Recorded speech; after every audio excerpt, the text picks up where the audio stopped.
we go. Hello, world. What's up? Oh, man, welcome to Build. I'm your host, Matt Forte. We're here live at the Build Studio in New York City. Our first guest today is a former top executive of a multi-billion-dollar global business. He's now a tech CEO and one hell of an author.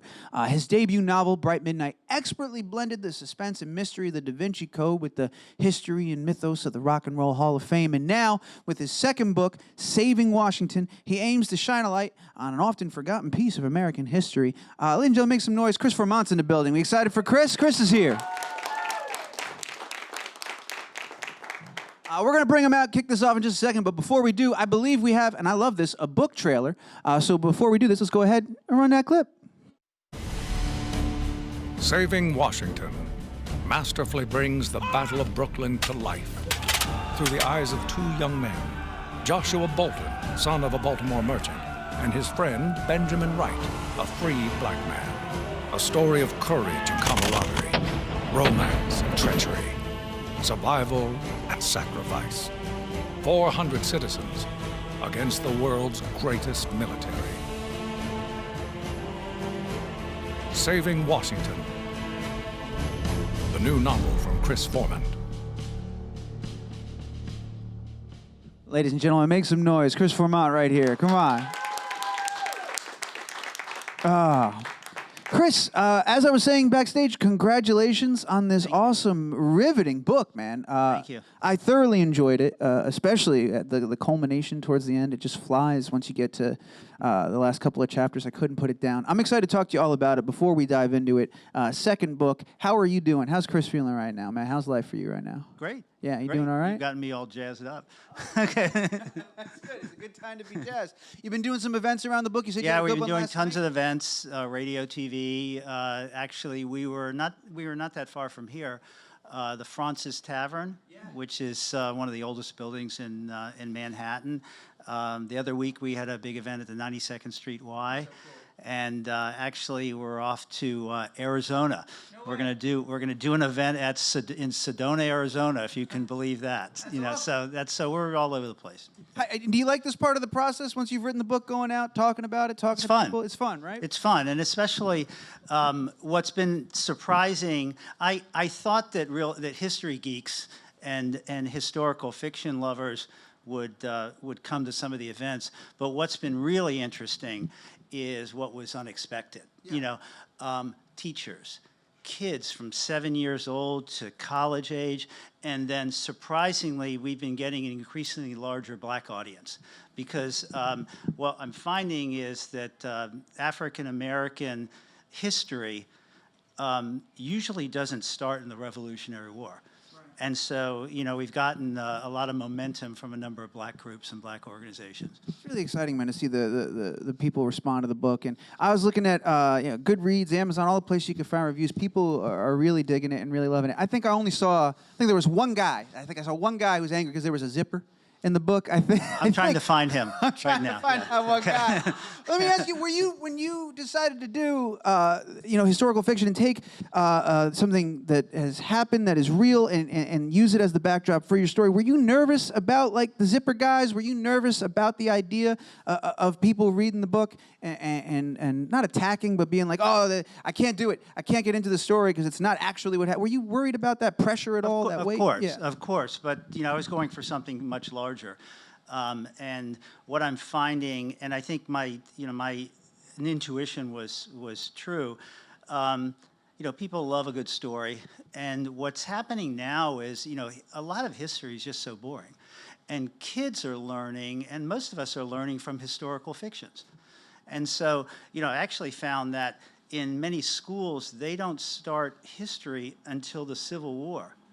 And so the same kids that know rhyme and verse for Hamilton are not studying it in school. So a lot of learnings now are coming through historical fiction. So, like anyone, if someone criticizes something you've worked on, you're going to be maybe momentarily upset, but there's a larger message here. It also means it's also a response, whether it's positive or negative. You created a thing that elicited a response. I think you can find. I still don't like that guy. Yeah. So There's a lot of zipper guys on the internet. yeah, there are some. Yeah, but real true historians, whatever, and the historical societies who are very supportive. Whatever you can do to generate interest in the topic, they love, and they know that all history is fiction anyway. Well, that's the bigger thing, right? Is the generation of the interest. Like, because I read this book and I immediately, first thing I did when I got to the end, I went Wikipedia article looking up the Maryland 400. I was like, I just started reading up on it because I was completely ignorant to the existence of this part of American history. I was as well. Yeah. I mean, let me tell you how I found out about it. I was just, I'm from Baltimore, Maryland, and about 5 years ago, and actually I was writing the first rock and roll mystery. I didn't read history books. Yeah. I just wasn't a fan of it. And maybe Killer Angels or something like that, but I hadn't read anything in years. And I came across about a one-paragraph announcement in the Baltimore Sun paper, the local paper, and it was announcing a wreath-laying ceremony in Prospect Park, a few miles from here. And one of my kids lives around there, and so it drew my attention to it. And it was an article describing a wreath-laying ceremony honoring the bravery and heroism of the Maryland Regiment on August 27, 1776, and it was captioned, "The Maryland 400 Who Saved America." I'd never heard of them before. So I did what you would do. I went to Google it, and all of a sudden this whole thing unfolded in front of me, and I was amazed that it had been lost in history. And if you go to Prospect Park, you can see a monument that was dedicated in the 1860s by the Sons of the American Revolution to the Maryland 400 who saved America. Yeah.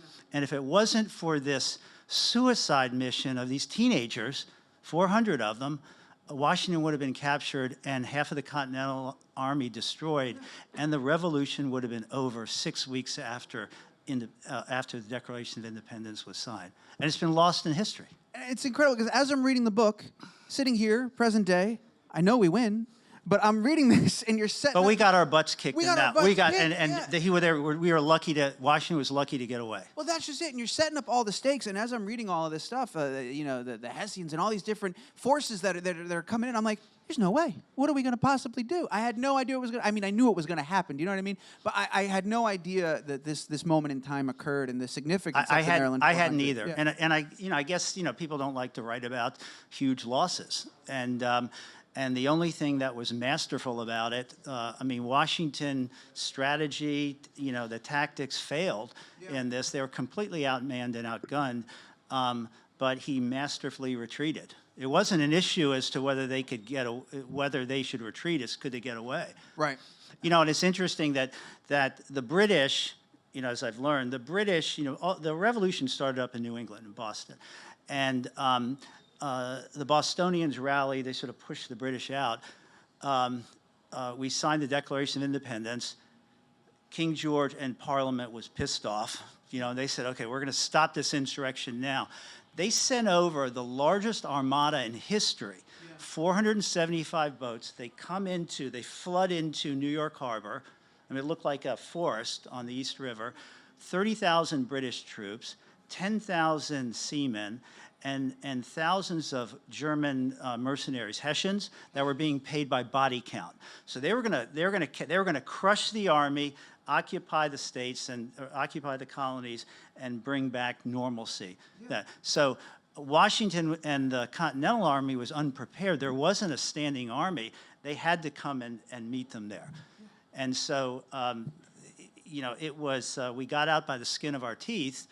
What I've learned is, and throughout the Revolutionary War, there were thin margins between success or failure. Yeah. If the Maryland 400 hadn't done that, if it hadn't been raining, the other thing that is factually known is at the time that was occurring, this fog came in, if you can believe this. They call it historically a divine fog. A fog came in and covered the battlefield and covered the East River so they could get away. Yeah.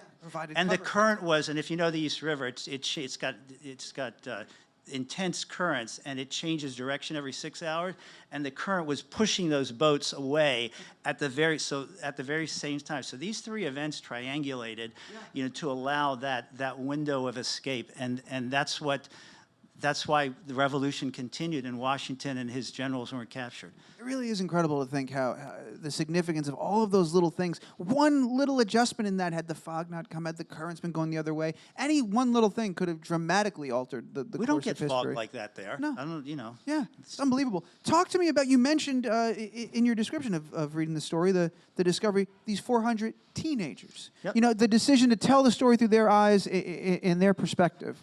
Well, I've never read a history through the eyes of young adults or teenagers, and teenagers fight all the wars. They're the actual combatants, and in the Revolutionary War, they were younger. They went down to 14 years old. I think the average age was like 17, 18, 19, and so these were two teenagers that I chose as the two protagonists, the two lead characters. So I wanted to tell the story through the eyes of the kids that actually would be on the battlefield, because no one ever does that. It's always from a tactical or some third party or from a leadership standpoint. And I started writing it, and I was about a third of the way through, and I called up the executive director of the Army War College, who had helped me do some of the research, and I said, Mike, I'm confused. Answer me, help me out here. I was always taught that the Revolutionary War was because of taxes, a tax revolt, Boston Tea Party, taxation without representation, all that stuff. I said, taxes are a wealthy person's problem. And he goes, you're right. He says that the merchants underwrote the war. There was no standing army, so they underwrote each of the state armies. They supplied them, equipped them, everything else. So it was handled, they were underwritten by the rich people. I said, so if that's the case, teenagers aren't going to go sacrifice themselves on a suicide mission for taxes. What teenagers ever born on the face of the earth would sacrifice themselves for taxes? And he said there was something much more profound going on. And that's the story that I tried to unfold as to how these, sort of happy-go-lucky teenagers would turn over the course of a couple of months into hardened warrior patriots and go on and go on an ultimate suicide mission. It is a remarkable thing to think that they were handed muskets and trained over the course of a month, give or take, if that, and then thrusted right into the front lines and out there. Well, we also had this secret weapon with these Western Maryland and Pennsylvania long riflemen, Patty. Patty, yeah, talk to me. Your favorite character, my favorite character. Patty is so much fun in the book. What a wild character from the West, and Western Maryland. I just keep thinking you describe him as this hulking man and this commanding presence and such a boisterous character. Where did Patty come from? Did you find him in the research, or was that a character that you'd been kicking around? It was an assimilation, but there were in Western Pennsylvania and Western Maryland. The woodsmen used something called a Pennsylvania long rifle, okay? And it looked like a musket, except it had a long bore, and it was rifled inside. So when you rifle the inside of a barrel, whatever the bullet is, or the ball will roll in a certain way that it gives it an accuracy. And all rifles, it's just common practice now, but it wasn't back then. So we actually had we were in a huge disadvantage in battle. I mean, you can imagine this ragtag army against the world's most powerful army, and they had incredible weapons, but they didn't have the Pennsylvania long riflemen. And so Washington enlisted these guys, and they could sit back hundreds and hundreds of yards and pick off the officers, and the British and the Hessians were scared to death of them. So they were our secret weapon. And it was part of the reason that we undertook after this battle more guerrilla warfare and never again would go head-to-head against them. But I think those Pennsylvania and Western Maryland long riflemen were one of the secret weapons of the Revolutionary War. And they're very, you can imagine, they've got skin, they smell, crappy. They're what you'd imagine woodsmen looking like. Old school woodsman, covered in pelts. Yeah, can't understand what they're saying. Yeah. I'm fascinated by the research process for you on your side. Like I said, for me, I went to Wikipedia and Google. I imagine there are resources that you found your way towards and into that were a little more robust than Wikipedia and Google. How did you find all the information? How did you accumulate it? How did you find all of that? And Well, then you can find a lot online. well, there's a lot online. There is. But then once you acquired all that, put your narrative over it. You know, what was the order of affairs? Did you have the narrative in mind already? Did it develop as you researched? developed. It changed over time. It changed over time. Must have rewritten the beginning and end, 100 times. But one of the turning points was early on in the process when a friend introduced me to some of the executives at the Army War College. And the Army War College, which is in Pennsylvania, in Carlisle, Pennsylvania, they have a foundation and a museum, and it's the only one in the country dedicated to the citizen soldiers. Not the, and these were these were citizen soldiers, like a National Guard, and I remember talking to them and explaining, what I was looking for, and explaining the story, and the commandant's there, and I said, General, you know what the saddest part of all this? These are probably the most important yet most forgotten citizen soldiers in the history of the United States. I said, and their bodies are scattered in unmarked graves under the streets of Brooklyn. And they started crying, and they said, whatever you want. So they had archives and maps that no one else has. West Point offered some support. There's a project in Maryland called Finding the Maryland 400 that the Maryland Archives had. But, probably read every book that I could, visited the Library of Congress. There really wasn't a whole lot, and a lot of it contradicts itself, so I just absorbed everything I could. And at first I was going to write a history of it, but found that there was just a paltry amount of information. And I thought, well, let's bring it to life differently and create vivid battle scenes and, then through the eyes of the teenagers, and let's tell a different kind of story. The action scenes, the battle scenes are very cinematic. The way that I can picture them in my mind's eye and see it beautifully. What did you bullet point and kind of outline? Did you storyboard the way a filmmaker does? How did you translate what you saw in your head onto the page? Well, I storyboard. Yeah. That's the way I go through. I've tried to outline in the past. I've tried to use Scrivener, all the other software packages. Storyboarding brings it together. I also try to identify certain celebrities or people I know as the characters, and so Heath Ledger was Josh. I have to bring someone else in now. I was thinking of like a Kevin Hart kind of jokester as Ben, and so on. So went through Patrick Stewart as Clinton, so that was, and so, tried to picture and tried to inflect their personalities into it.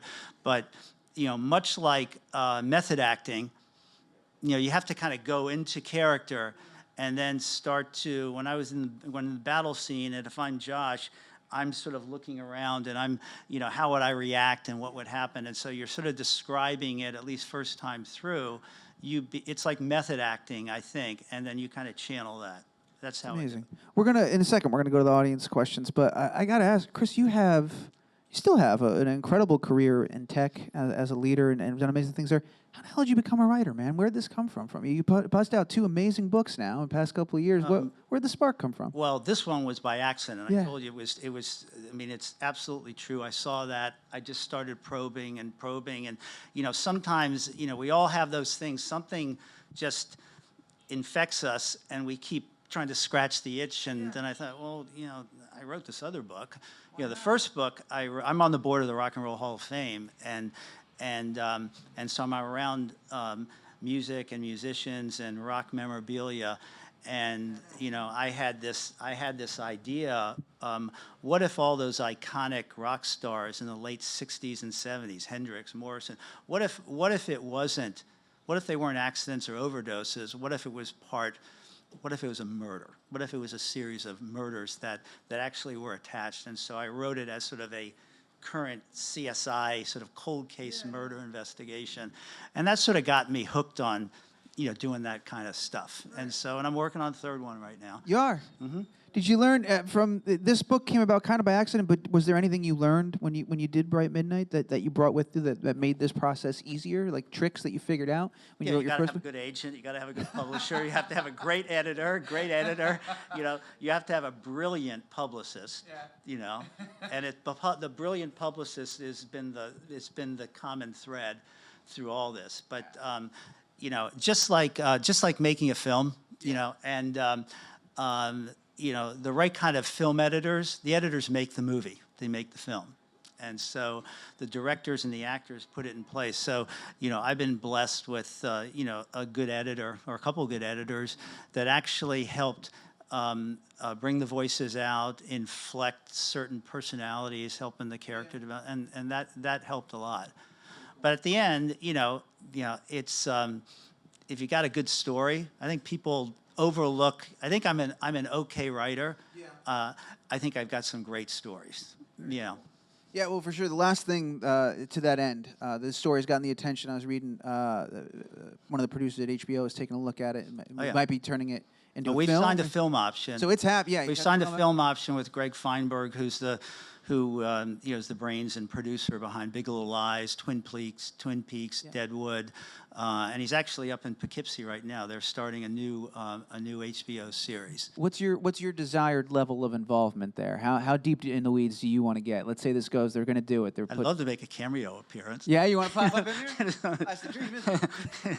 And get some of my friends, you know. Of course. And no, I'd love for if it could be. I mean, it's just. I mean, I have no idea because they probably option tons of these, but you know, I'd love to see it as a miniseries because I think as a full-length feature there won't be enough time to develop these characters, right.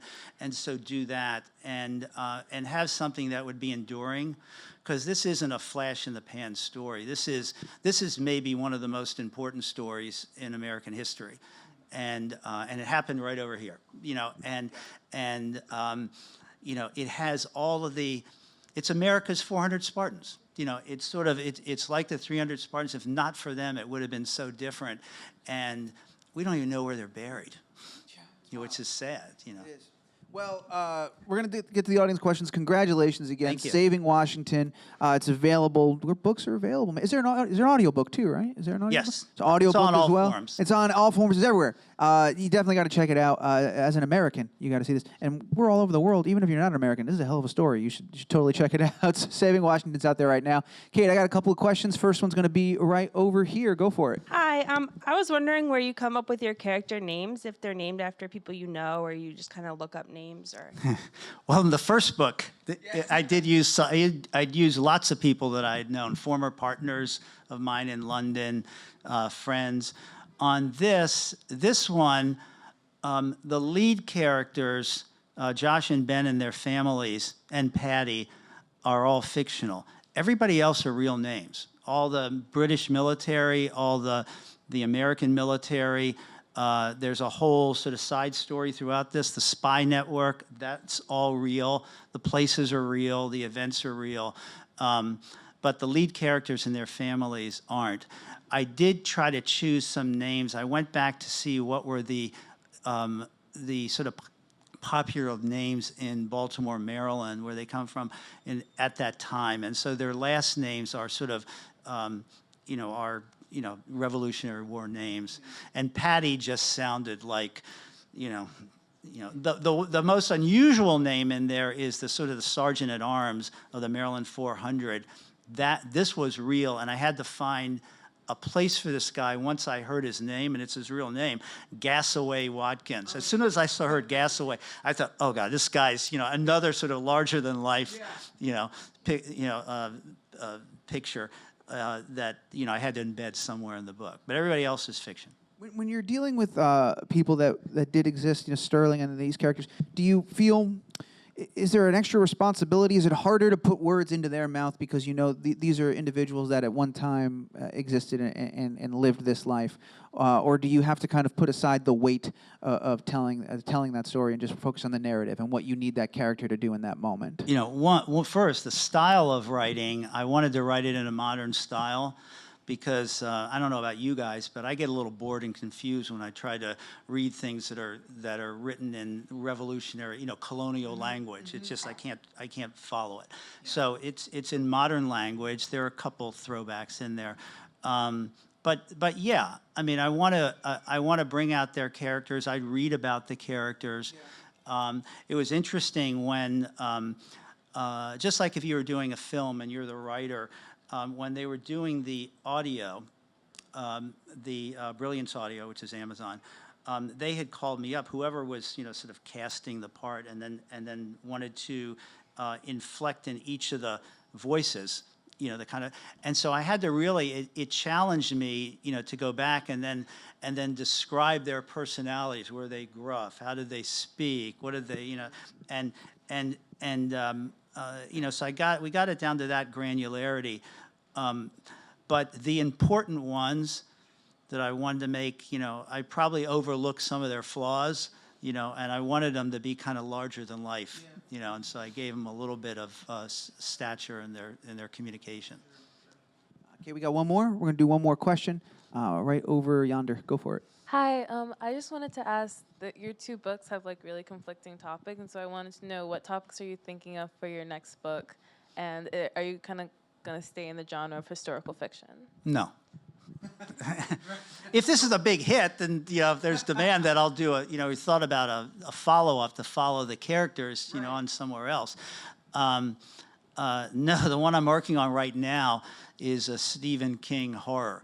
Oh, really? So it has, but the only thing real about it is the topic and the location, and it's somewhere, and I won't tell you any more than that. But it's I'm trying to write it in a first-person style. The two lead characters are a mother and daughter, so I've had to become a woman for it, and I've gotten a lot of help in trying to understand how to describe things from a female perspective. But yeah, I've been studying Stephen King's writing style, and I wanted to write a horror story. So why that? I have no idea. It just, it's the next one up. Was that the choice of a female protagonist and having to write in that voice? Was that a deliberate choice to challenge yourself as a writer, to grow just as a person, to better understand the perspective, or was it just how the story formed in your head? Well, it's how it formed in my head. So I didn't really think about it as much, I don't want to give away anything, but yeah, I'm sorry, I